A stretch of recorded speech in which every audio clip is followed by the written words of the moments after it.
The following is a presentation of TFNN.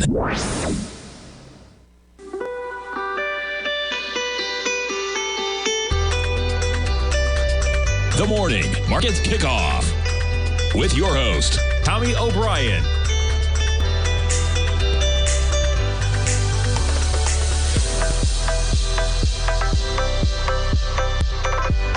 Now, Tommy O'Brien.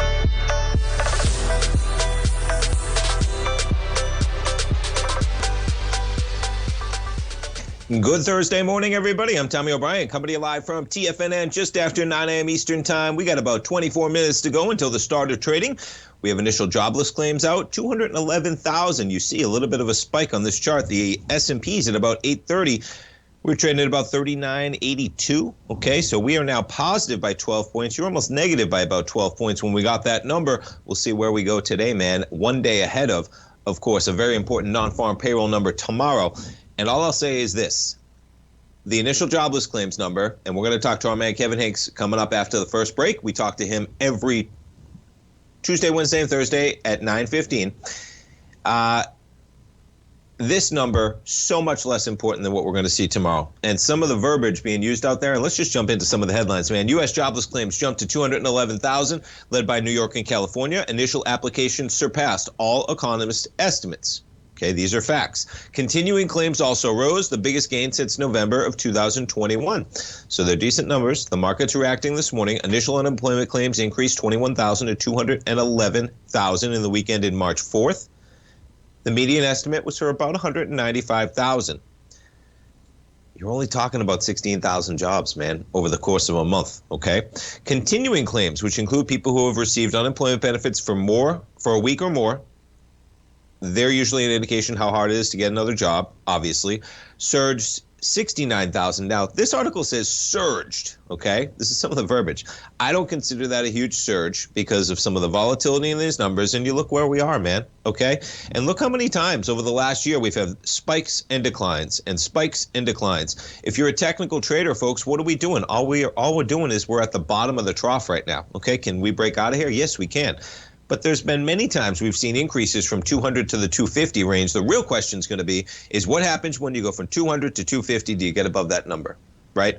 Because 211,000 is probably just still a number that you normally see on a healthy churn of an economy, especially when we added 500,000 jobs in January. So tomorrow's number, much more important than what we're getting today. I'm sure the market likes it, gets to take a breath for a moment as a slight reprieve from the data we're getting, but I would not put too much into this data, man. Continuing claims are a week delayed, so if there's some lag there, you may see some catch up, and that may really start to accelerate. But stuff like this, just blowing up this chart. All right, now this is Bloomberg. Maybe, my favorite news network in terms of finance for sure, the television channel by far, in terms of just how they run 24 hours a day, man. You're in the market 7 o'clock at night, right? 8 o'clock, they're covering Asia, they're covering Europe, all that stuff. Blows CNBC out of the water. But some of the verbiage they're using, okay, surged. Biggest advance since November of 2011. Folks, look at the continuing claims, okay?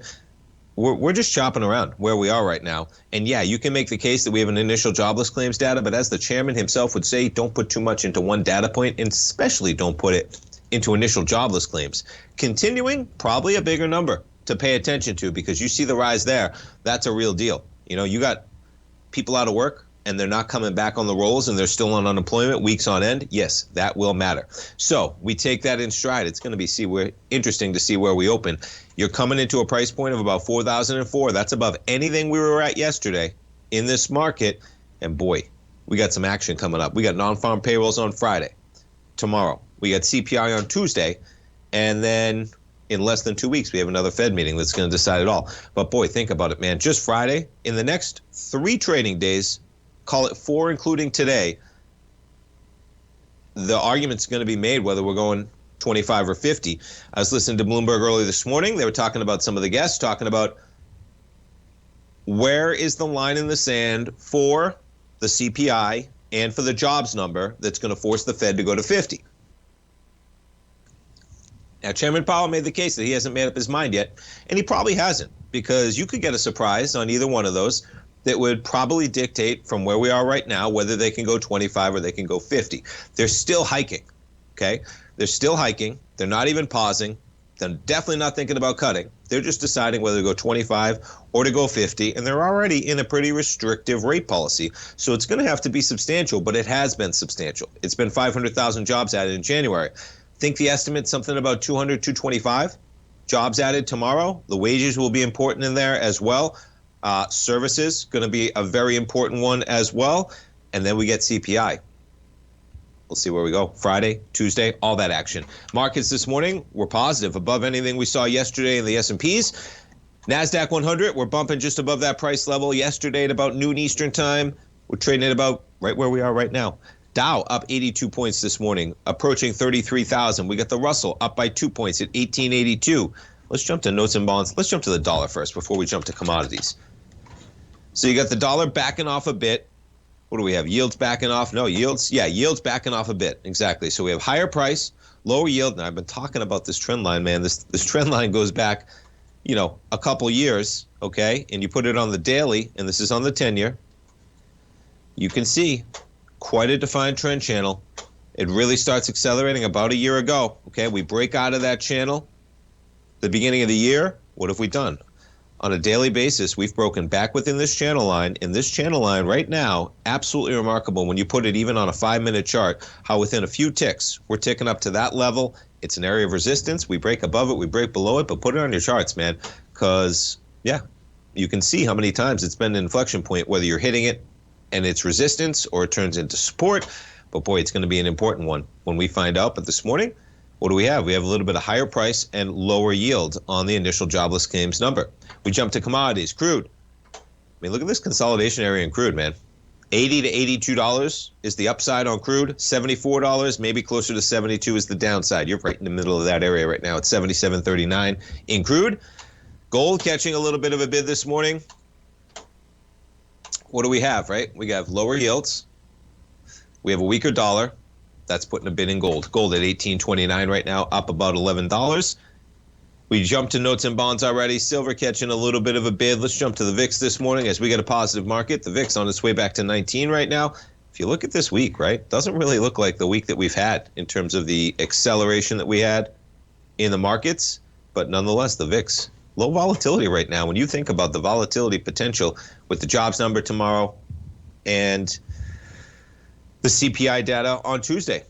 I guess the argument you could make is that it's already priced into the market in terms of whether it's 25 or 50. It's pretty close. It's one or the other, and the market knows that.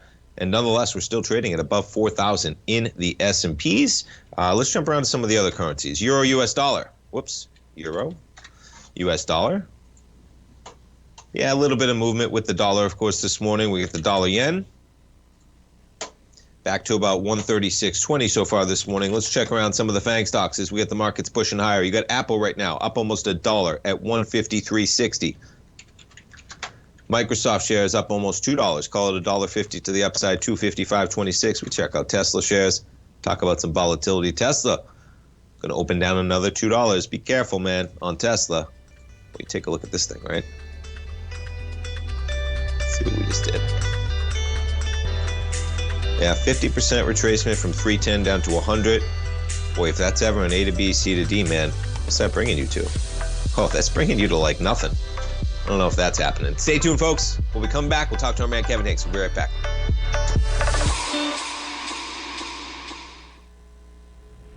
If you're looking for potential trading setups in the stock market, then Rocket Equities and Options Report is a newsletter you should try. Tommy O'Brien delivers options and equity trades when the markets present them using a combination of fundamentals and technicals. Sign up for Rocket Equities and Options Report today with a 30-day money-back guarantee so you have nothing to risk. For all the details and to start your subscription today, visit the front page of TFNN.com. TFNN, educating investors. Everything in the universe is governed by the Fibonacci sequence. This mathematical principle is responsible for everything from the most aesthetically pleasing artwork to patterns in the stock market. To stay on top of stock patterns you can take advantage of, sign up for the Fibonacci 24/7 newsletter at TFNN.com. When you subscribe, you'll get a weekly report from veteran day trader Larry Pesavento on stocks you need to pay attention to. And you can trust Larry's analysis. After all, he's got 45 years experience as a day trader. Larry will also provide daily charts, videos, and data on the key markets that he's tracking. Expect notifications from Larry on market movement you need to act on at any time. First-time subscribers also get a 30-day money-back guarantee. If you're not satisfied, let us know and you'll get a full refund within 30 days of signing up. Subscribe to the Fibonacci 24/7 newsletter today. TFNN.com, educating investors. Steve Rhodes started his trading career as a student almost 20 years ago, and the student has now become the master. Steve won the prestigious Timer of the Year award in 2018 and barely missed that mark again in 2019, finishing at number 2 for the year. An amazing accomplishment. Steve Rhodes is committed to sharing his techniques and knowledge with anyone who wants to learn, and he shares his vast amount of trading knowledge every day in his Mastering Probability newsletter. Steve's award-winning newsletter, Mastering Probability, is delivered every trading day with updates throughout the afternoon. Sign up for Steve's market newsletter, Mastering Probability, and you'll receive access to 7 of Steve's educational webinars absolutely free. At TFNN, all our newsletters come with a 30-day money-back guarantee, so you have absolutely nothing to worry about. Visit TFNN.com and try Mastering Probability 30 days risk-free today. TFNN, educating investors. TFNN has launched the Tiger's Den, hosted at Discord. TFNN has been educating traders for more than 20 years with live programming hosted by a variety of professional traders during market hours. The Tiger's Den, available to all tigers and tigresses for just $1 for the year. There's no catch or added costs when you join our community of traders. Sign up today and become a part of this educational community of traders. Just visit the front page of TFNN.com.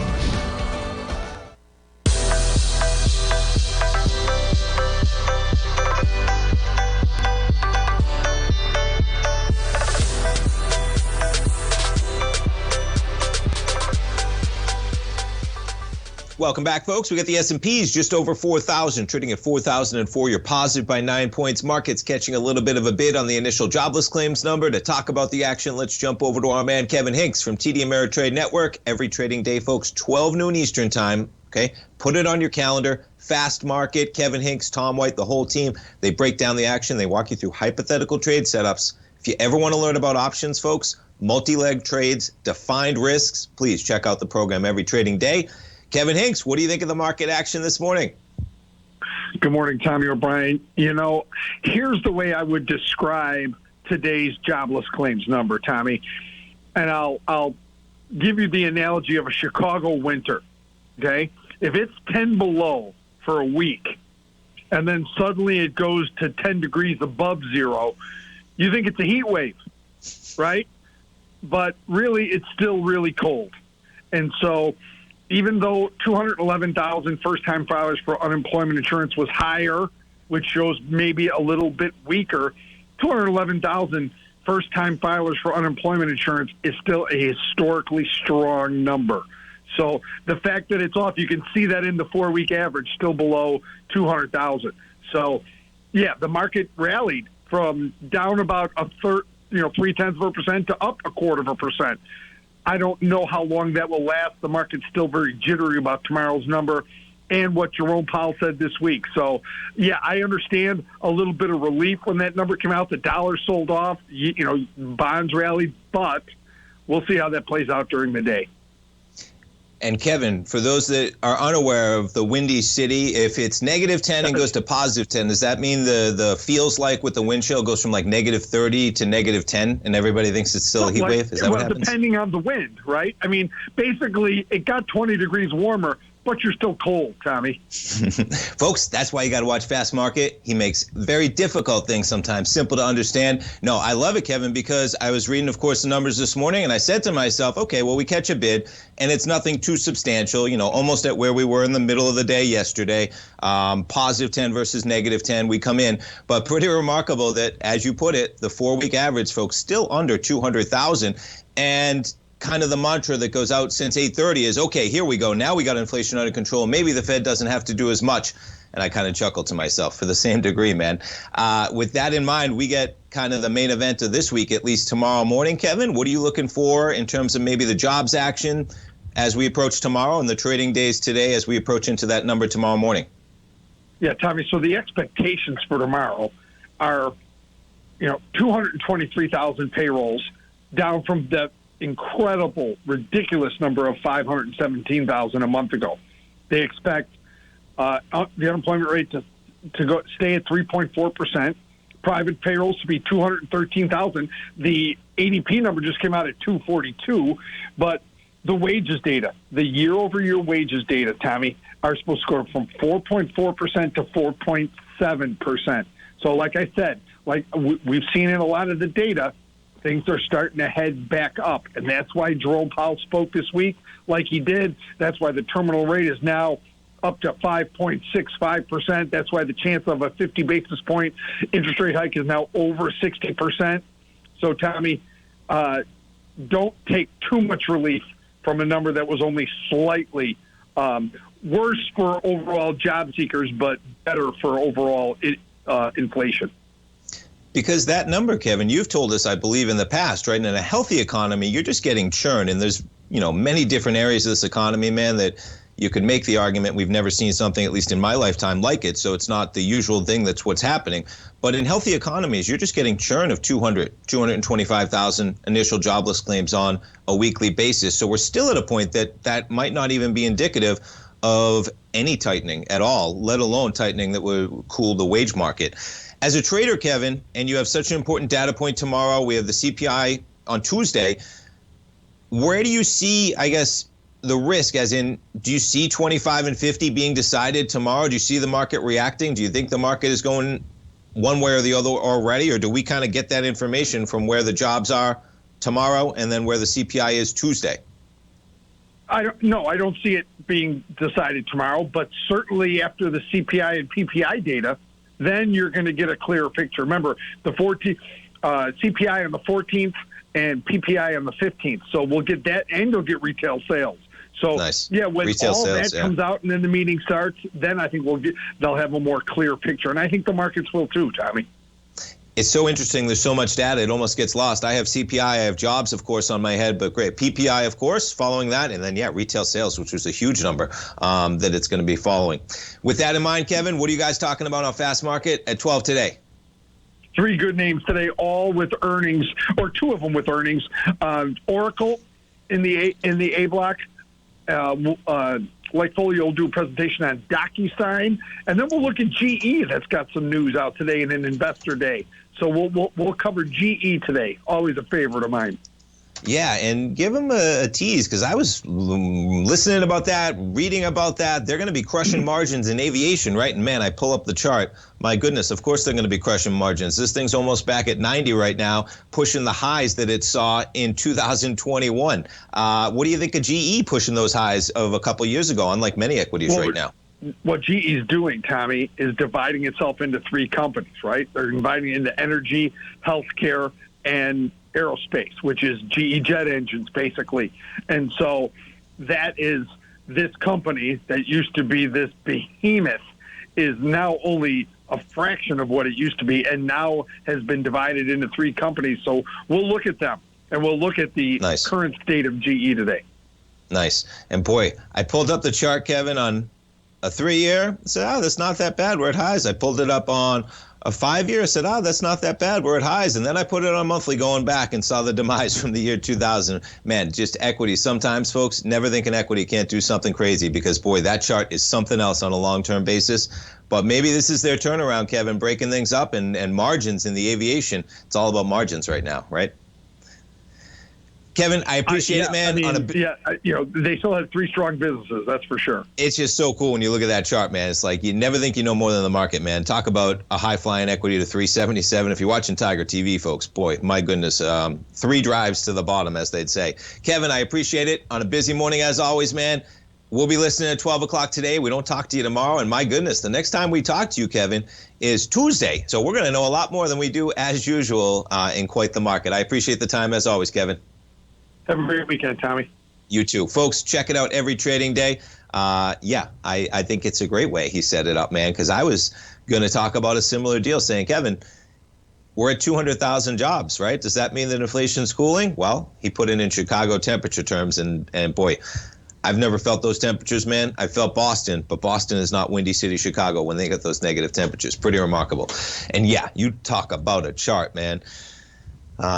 Neutron Jack, right? Man, pretty remarkable, the run up, and never think, man, this is what you have to keep in your mind, folks. And listen, I think Amazon's a great stock. I have Amazon in retirement, okay? But when you see companies like Amazon that you believe in that are never going away, make sure you look at charts like this occasionally just to keep yourself in check, Because if you said to somebody that if you invested in GE, basically any time from 1997 to the highs of 2000, that you would still be in a losing position in the year 2023, that'd be a hard sell, I imagine. But that is the case. Nonetheless, 25 years later, trading at lower prices for GE, man, once dominating everything. All right, folks, we're coming back. We got the S&Ps just above 4,000. Yeah, up 7 points right now. We'll be back for the opening bell. Don't go away, folks. Building wealth trading in the stock market seems impossible to most people. They think it's too volatile and risky. Most people aren't going to take the time to educate themselves on how to do it right. But you're not most people, are you? At TFNN, you'll get the guidance you need to refine your strategies and techniques to invest like a pro. Because you'll be a pro. All TFNN subscriptions, books, software, and courses are available at TFNN.com. And I'm even going to tell you how to get them for less. Use TFNN's Tiger Dollars and you'll get up to a 20% bonus on your purchase. And once you apply them to your account, Tiger Dollars are automatically used for all future or recurring charges. Tiger Dollars also never expire, are fully transferable, and are a great way to add savings to your newsletters or services. Become the investor you were born to be at TFNN.com. TFNN, educating investors. TFNN is excited about our new software charting program, The Art of Timing the Trade Charts. In collaboration with Tom O'Brien and using his best-selling book, The Art of Timing the Trade, Your Ultimate Trading Mastery System, David White has programmed an outstanding piece of software that will complement any trader's methodology. Using this first-of-its-kind program, The Art of Timing the Trade Charts allows you to scan thousands of stocks for Fibonacci formation setups, including Gartleys, ABCs, butterflies, and much more. The Art of Timing the Trade Charts is designed to help you when scouring the markets for stocks just beginning to form the trading patterns that many investors spend days, weeks, or even months searching to find. And right now, we're offering licenses available at only $79 a month. We are so confident that you're going to love this new charting software that will even give you a 30-day unconditional money-back guarantee. Don't miss out on this incredible new piece of software. Get your copy of The Art of Timing the Trade Charts today by visiting TFNN.com.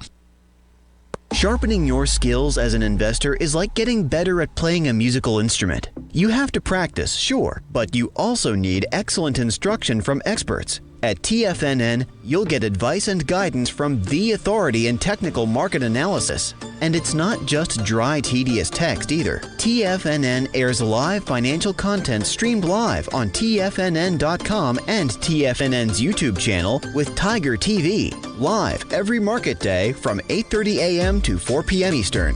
For free. Each host is an experienced trader and gives their take on the market while taking calls and questions live from around the world. From the moment the market opens until the closing bell sounds, Tiger TV has 8 different shows with expert hosts to help you make the right moves with your money. Watch online at TFNN.com or on TFNN's YouTube channel and become the investor you were born to be. TFNN, educating investors. This segment is brought to you by Thinkorswim. For more information, just click the Thinkorswim banner on the front page of TFNN.com.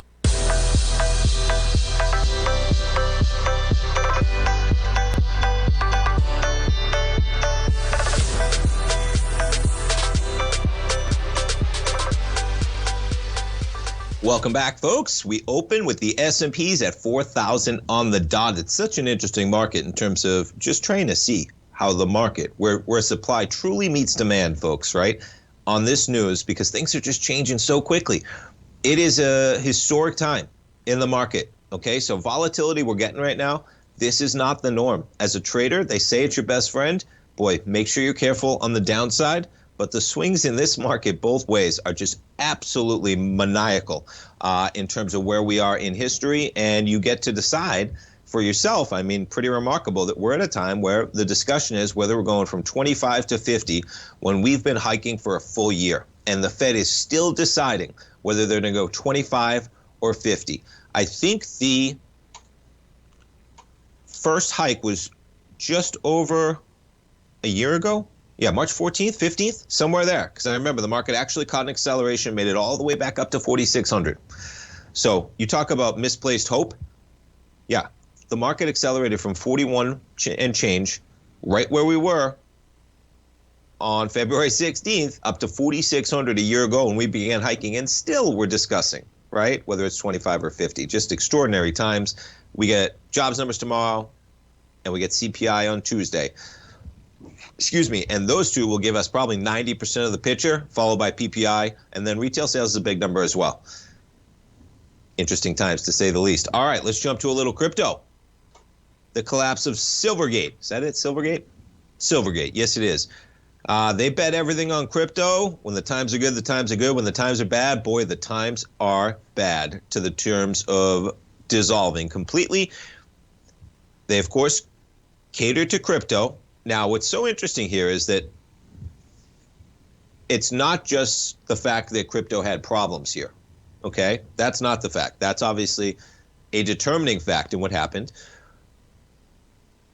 But they took crypto. I'm going to get down to the line and get it exactly. Let's see. I'll find it. No, it's going to be down here. Here we go. Balance sheet. Here we go. They did not pay interest on the deposits it accepted from crypto clients, meaning it had a free pool of funding. Gotta love that, right? And what did they do? They plowed it into investments such as government debt and similarly liquid assets. The problem is they did that when interest rates were at the floor and Bitcoin was at the ceiling. And what happened? Bitcoin collapsed, rates went higher, and it's not an uncommon setup for a bank. They put, but boy, when you're dealing with crypto, man, you're going to get a run on the bank as interest rates rise and you got Ponzi schemes left and right. You got both sides of it because a big chunk of what they had lost value. They had deposits down from $12 billion at the end of September to just $3.9 billion, okay? They had to sell securities to pay for those, but the bonds were worth less than the company paid for them, forcing it to sell them at a loss and inflicting $1 billion hole in its earnings late in the year. I imagine that just continued. Rates have been soaring, right? They took $12 billion of crypto money and put it in fixed income at 0%, right? It's amazing. And meanwhile, they almost became billionaires in the process, as in this company. I mean, is it still, it probably still has a trading, right? What's the symbol again? Let me get it up here. What's that symbol? SI? Because it was at like 200, something silly. Yeah, you're trading at $3. If you want to deal with the dissolution, that's probably what it's worth, right? How far do we have to go back? Yeah, 239. Look at how often, right? Man, the ramp up. I mean, this thing was at $15 before they got into crypto. It was at $240. It was at $180 within the span of about 6 months of making that transition. What's that? A 12-bagger. If your company is worth $100 million, all of a sudden it's worth $1.2 billion 6 months later. Absolutely. And I don't even know what. Let's see. How many shares are outstanding on this company?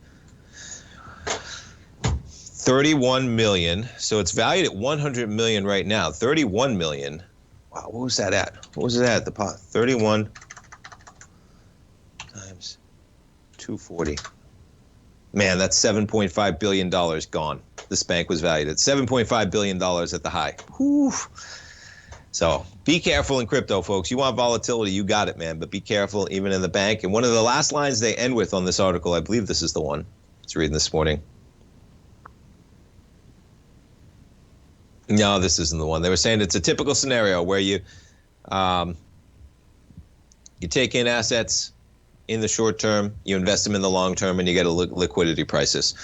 And that's what they had done. They bought into fixed income. They took money in the short term and were paying nothing on it. And meanwhile, what happened? All the people wanted that money back. Interest rates had spiked. They had lost money, and their business doesn't even exist anymore. Just like that. All right, what else do we have pulled up here? Roku in the news this morning. They're going to sell its first company-made smart TVs exclusively at Best Buy. Company-made smart TVs. Now, I believe Roku has always had their technology in some smart TVs in terms of the smart TV technology that drives it, even if it doesn't have the Roku name on it. Roku's hardware items, including streaming players, they're often the losing part of the business. Yeah, they just want to get you in there, and really, they run some big ads. That's how that company is going to be successful. Maybe they get purchased by somebody, too, just as an entry point into that in terms of controlling how many accounts. I mean, I'm biased. Now, we're up 2.8% today. I'm going to sneeze here. Hold on one second. Excuse me. It's allergy season in Florida, folks. Allergy season comes in a little bit earlier in Florida usually. I just got regular pollen allergies, seasonal allergies. Used to crush me when I was a child up in New England. We get that yellow pollen all over the car. That's when I get hit. When the yellow covers the car for like that month and a half. I think it's the nice oak pollen in there, everything, right? Excuse me. In Florida, the season just comes earlier. It would make sense because we're so warm. You're coming out of it. We're actually getting some cool weather at night right now, but the day is pretty warm. But I haven't taken my allergy pill yet today. So I get on that. Yeah.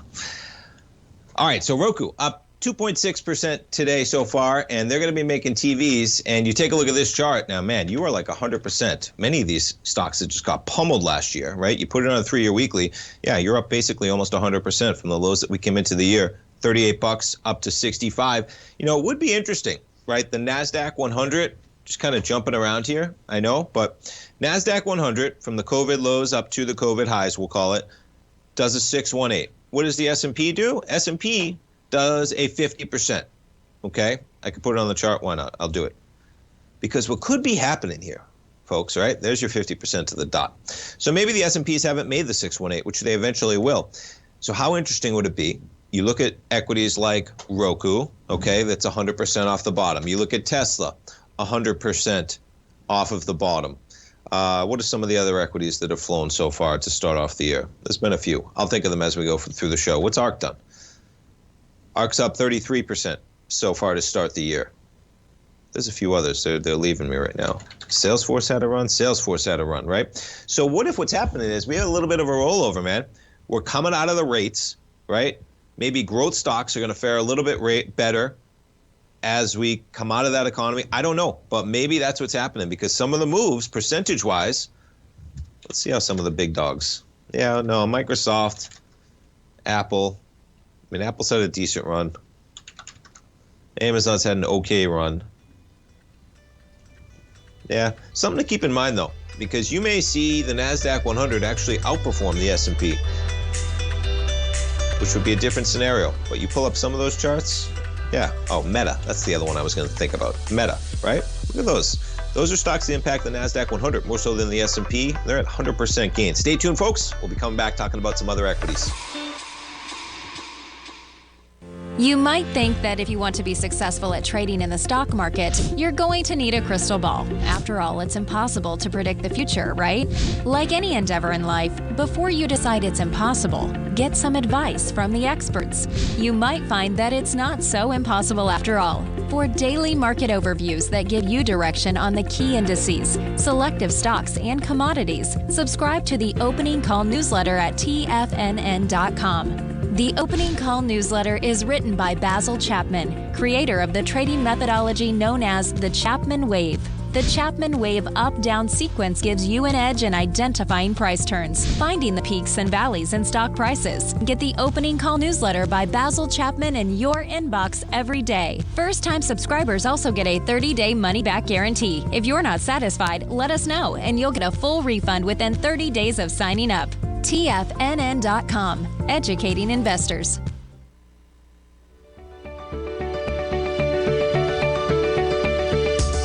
The technology around us is changing every day. With so much happening, it can seem impossible to keep up with all the information. David White's investment newsletter, The Technology Insider, is designed to give you all the information you need to understand the technology that shapes today's markets and tomorrow's future. David White has made his living staying on the cutting edge of technology. His weekly newsletter will give you specific recommendations for value tech stocks, as well as entry prices, target prices, and stops to set for each trade. Dave delivers his weekly newsletters every Friday with updates throughout the week. You can get the Technology Insider at TFNN.com for only $37.50. Sign up for David's newsletter, The Technology Insider, and get an inside look at everything the technology sector has to offer. Try it risk-free today with our 30-day money-back guarantee. TFNN, educating investors. Will the S&P 500 continue to climb? For bold trades on U.S. large-cap stocks in either direction, trade SPXL, SPUU, or SPXS. Directions Daily S&P 500 Bull and Bear Leveraged ETFs. Direction Leveraged ETFs. An investor should carefully consider a fund's investment objective, risks, charges, and expenses before investing. A fund's prospectus and summary prospectus contain this and other information about Direction shares. To obtain a fund's prospectus and summary prospectus, call 866-476-7523 or visit directioninvestments.com. A fund's prospectus and summary prospectus should be read carefully before investing. An investment in the funds is subject to risk, including the possible loss of principal. The funds are designed to be utilized only by sophisticated investors such as traders and active investors. Distributor Foreside Fund Services, LLC. This program is brought to you by Vista Gold, traded on the NYSE American and TSX under the symbol VGZ.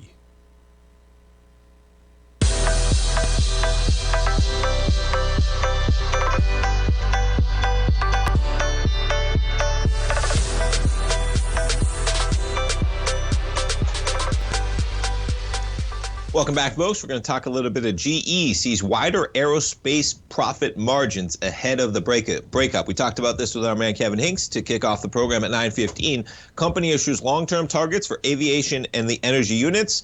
And so they're going to get a briefing in terms of what's going on there. But GE Aerospace, so they primarily make and service jet engines. Probably an area that you can command some margins if you're the best in the business, right? Not many competitors. I'm sure there are. But should also see revenue growth at the mid to high single-digit rate. And they expect profit margins at that division to continue to expand over the long term as an independent business. And so that's really putting a bid there. The long-term targets reflect the company's latest expectations beyond 2023. Yeah. So profit margins at that unit, the aerospace unit, have particular let's see how they put it. Gained attention as the company boosts jet engine deliveries to Boeing and Airbus. New turbines are loss-making early in their life before generating profits for several years through the services. I imagine those capital investments at the beginning, some big numbers you have to get over as you push through. But yeah, nonetheless, GE shares, you jump over to them this morning. Look at that. We push over those highs recently, and boy, absolutely remarkable though, man. You know, keep pulling back that chart because, boy, you take a look at this chart. Could say, man, this thing is outperforming, and it probably has, especially when you look at where it was versus last year, okay, above where you were in 2021. Maybe that's the turnaround. Breaking things up, focusing on those three different areas, making jet engines, servicing them, and making cash with large margins. Going to catch a bid, and 6% to the upside. Now, I was talking about the NASDAQ 100 and the S&Ps, just kind of longer term, and there you go. And folks, how about that long-term chart, right? NASDAQ 100, they do a 618 in no time, okay? S&Ps, we hit the 50%. Now, it would be interesting if you got a rundown. All you'd be doing is you'd be testing basically the pre-COVID highs. You got down to a price point of almost 3,400 in that index. We almost touched it at 3,500 in October. Because when you look at it, I was just looking at the weightings during the break. So NASDAQ 100, you have Apple and Microsoft. The two of them are almost a quarter of the index, okay? Now, Microsoft's done okay. We're going to back things up just for this year. We'll put it on a 3-year weekly. Now we'll put it on a year. So we can see kind of where we've gone even this year, okay? Apple shares. You start off the year, what, 124? Yeah, pretty much. We're at 153, okay? Apple's up 25% this year alone. Absolutely overpowering the market and overperforming, the market. Microsoft, up about $16, probably somewhat in line, barely over what the market's been doing, right? What are you at, 7%, 8%, something like that? What are you up? Yeah, $16 maybe from where you kicked off the year, something like that for a $240 equity. But what also happens, and this is just kind of how you may not see the pullback because you've had such large runs in some of the most heavily weighted NASDAQ 100 companies. So Apple, a huge overperformer this year, up about 24%, right? Something like that. Microsoft, pretty much in line, 7-8. Amazon, maybe underperforming a bit. That's 6% of the NASDAQ 100. But then what's next? NVIDIA and Tesla. Okay, the two of those combined in the NASDAQ 100 are 8.5% of the entire index. Well, what have these companies done, man, off the lows? Yeah, NVIDIA just ran from 140 to 240 to start off the year. And Tesla just ran from $110 to 184, even off of the highs. Okay, those two stocks, 8.5% of the NASDAQ 100. Now, where do those stocks fall in the S&P 500? Okay, Tesla is only 1.5% of that, and NVIDIA's 1.8. What is that, 3.3% between the two of them versus 8.5? Apple is only 6.8 versus being 12% in the NASDAQ 100, right? What else is in here? Meta in the S&P 500, 1.25%. In the NASDAQ 100, Meta, where are you? Yeah, 3.5%. What has Meta done? We all know. You just push from 120 to 188. So those numbers are built into the NASDAQ 100, man, and they are not built into the S&Ps. And be interesting to see as we approach the end of the hiking cycle, hopefully, right, over the next 3 months, 4 months. Because, boy, we're going to get 50, we're going to get 25. Eventually, we're going to get high enough, folks. They're going to be able to pause, and it's just going to bring things down. We're almost at that level. It's going to happen. I mean, you go a couple more percentage points, and we're going to see mortgages at 10%. We're going to see car loans at 8%. You know, that's 2% away, and we're talking about 50 basis points in less than 2 weeks. So we will get there, but nonetheless, the market chugs higher this morning at the S&P is up about 19 points. Let's put it back on a short-term chart on a 5-minute basis, and where are we chopping into right now? Kind of this area that we were chopping around on Tuesday. Let's zoom in on this. And why not just zoom in on Tuesday's action? That high, about 4,027. That high we had Tuesday afternoon. And interesting that the low we got immediately on Chairman Powell on his first day in front of Congress, we spiked to 4,023. Clawed back a decent amount of that action, man. Absolutely remarkable market. When you think about what got said by Chairman Powell on day one, on day two, we got an initial jobless claims number, and boom, just like that. S&Ps right now, I mean, we're approaching a solid 1% off of the lows that we had yesterday in this market. All right, let's jump around to what else I had pulled up here. We talked about GE. Yeah, we got daylight savings time coming up this weekend. So put that on your calendar. And I tell you, there's arguments to be made on both sides of this, folks, in terms of when we should, if we should have it, if we should not. I mean, what's going to happen? I wake up right now at about 6 in the morning, most mornings, a little bit earlier than 6 in the morning sometimes. Tommy's up early. It works well. We go to bed early, man, 9:30, 10 o'clock. We're out for sure. Why not? You wake up at 6 in the morning. But, boy, the sun comes up right now. I mean, the sun is going to be coming up at like 8 o'clock or something like that. Now, what happens is, right, we are on the west coast of Florida. So when you're on the west coast of Florida, okay, your sun rises later because it rises east to west, right? So the people who get impacted most, what happens are the people in the western part of the time zones when this happens, and it goes both ways if you're on either side, but the western side, that's where things really get out of whack that we may not see, because the argument is, why not just keep things in place when we make the change and allow it to be lighter out later in the day, right?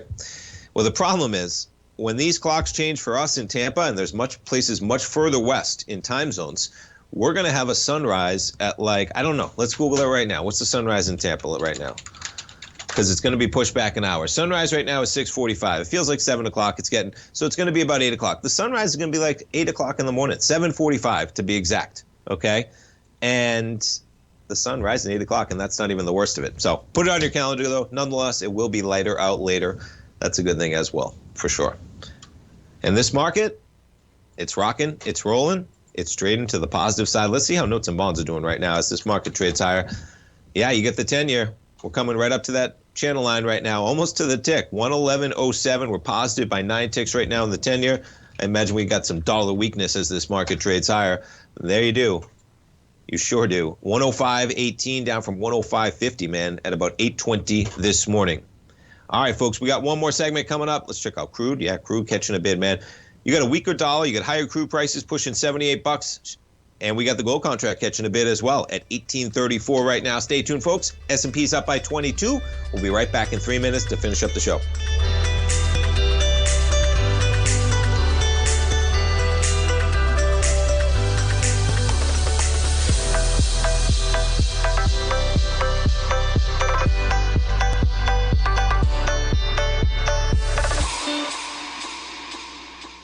TFNN has just launched their new trading room, the Tiger's Den. Hosted at Discord, TFNN has been educating traders for more than 20 years with live programming hosted by a variety of professional traders during market hours. And now they are expanding their reach with the Tiger's Den, available to all tigers and tigresses for just $1 for the year. There's no catch or added costs when you join our community of traders. In the Tiger's Den, you can look over the shoulders of Tom O'Brien and the other TFNN hosts while they analyze charts during their live Tiger TV programs, and join an interactive trading community with hundreds of members exchanging ideas. Interact with other tigers and tigresses as they share trading ideas, news analysis, and discuss the market action all trading day, even at night and on the weekends. The Tiger's Den at Discord is accessible on mobile or tablets as well, so it's always at your reach. To sign up today and become a part of this educational community of traders, just visit the front page of TFNN.com.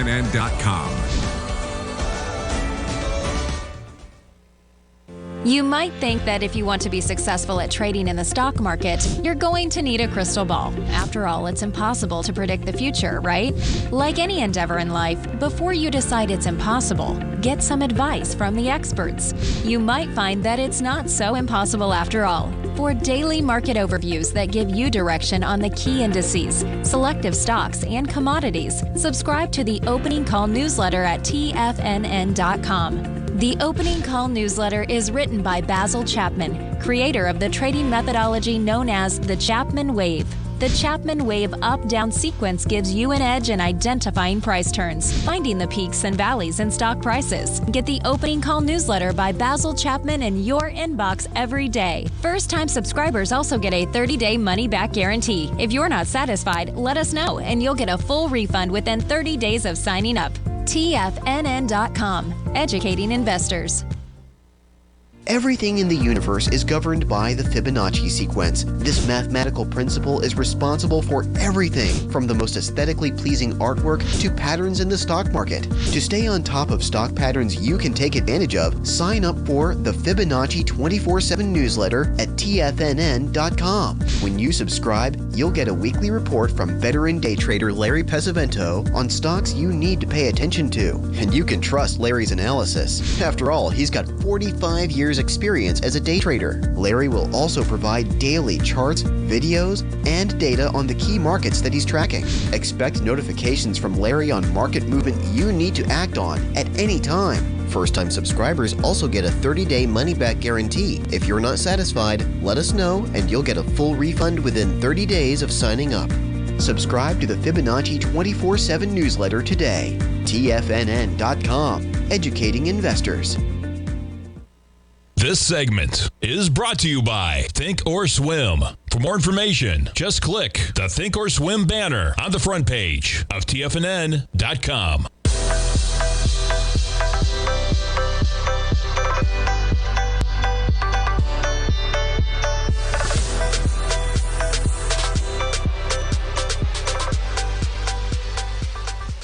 Welcome back, folks. We have the markets in positive territory. S&P's pulls back a few points, but quite a charge out of the gate, as they put it. A burst out of the starting gate. Yeah, we'll see if it reverses, man, as time goes on. Interesting article over at Bloomberg I wanted to touch on real quickly, man, that I think makes a lot of sense, okay? How excuseflation is keeping prices high. It says keeping prices and corporate profits high.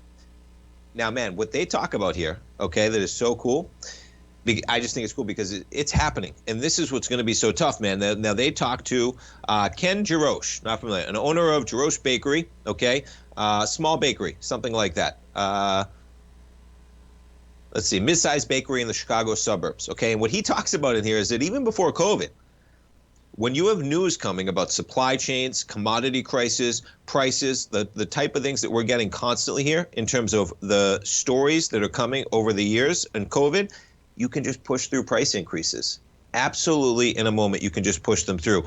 And that's what's happening. Companies have cover right now. It's a great piece from Bloomberg. I'll post this in the Tiger's Den. If you haven't joined the Tiger's Den, folks, check it out. But that's what's going to be so hard, man. Companies have cover, okay? Everything is expensive. So no company is taking the heat for their expensive product when they're lost in the haze of constant headlines of what? Higher gas prices, higher wages, employment rising. Yeah, and I would say shop around for sure. That's true, Duffy. And it goes with everything, especially in housing, okay, or certain areas that may be getting pullbacks. Talk to my dad. More available workers. The market's still doing well, remarkably, for where rates are. But guess what? Workers, more available workers than there were at the height. Why?